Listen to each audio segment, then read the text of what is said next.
There are moments in history when a football club becomes more than a football club. Moments when a badge becomes a symbol, a stadium becomes a sanctuary, and a simple color worn by millions across the world becomes a representation of hope.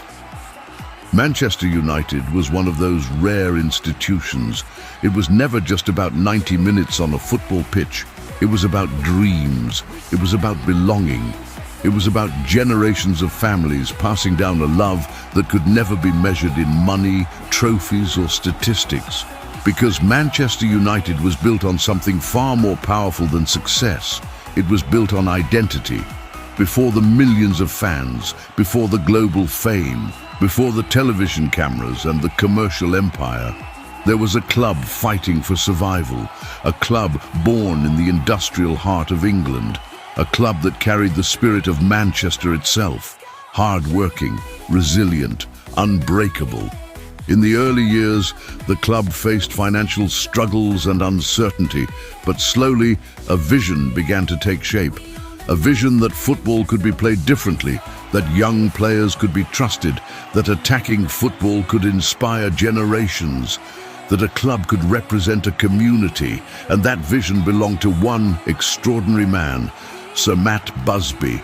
Busby did not simply build a team, he built a philosophy. He believed youth was not a weakness, youth was the future. He created a generation of players who would become known around the world as the Busby Babes. Young men with incredible talent, players who carried the dreams of a nation. They played with freedom, they played with courage, they played with joy, and they captured the imagination of football supporters everywhere. But greatness often comes with a price. On a cold February day in 1958, Manchester United's journey was changed forever. Returning from a European match in Belgrade, the team stopped in Munich to refuel. The aircraft attempted takeoff. The runway was covered in snow, the plane struggled, and then came tragedy. The Munich air disaster took the lives of 23 people, including players, staff, and journalists. A generation was gone. A dream was shattered. The world watched as Manchester United faced unimaginable grief. But this was not the end. Because Manchester United's greatest characteristic has always been its ability to rise. Sir Busby survived. And from the ashes of tragedy, he rebuilt. Not just a football team, a symbol of courage. Years later, Manchester United reached the highest mountain in European football. In 1968, at Wembley Stadium, they lifted the European Cup. 10 years after Munich, the dream had been achieved. The club that had lost everything had conquered Europe. It was more than a trophy, it was a message. Manchester United could be knocked down, but it could never be destroyed. Decades passed. Different players arrived, different managers took charge, but the belief remained.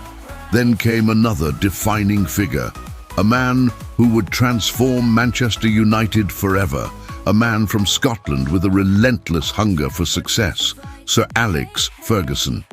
When Ferguson arrived in 1986, many questioned whether he could restore the club to greatness. The challenge was enormous. Liverpool dominated English football. Manchester United had fallen behind, but Ferguson saw something others did not. He saw the foundation, the history, the potential, and he began building an empire. The class of '92 became the symbol of his vision. Players developed through the academy, players who understood what Manchester United represented. Ryan Giggs, David Beckham, Paul Scholes, Gary Neville, Nicky Butt. Together with experienced leaders, they created a team that would define an era. Then came the moment that changed everything, the 1999 Champions League final. Manchester United were losing, time was running out. Many believed the dream was over. But this club had never been built on giving up. 2 late goals, one unbelievable comeback, one historic night. Manchester United became champions of Europe. The impossible happened. Again, for supporters, those years felt magical. Old Trafford was feared. The famous red shirt represented victory. The world looked at Manchester United and saw greatness. But behind every empire there is a question. How long can it last?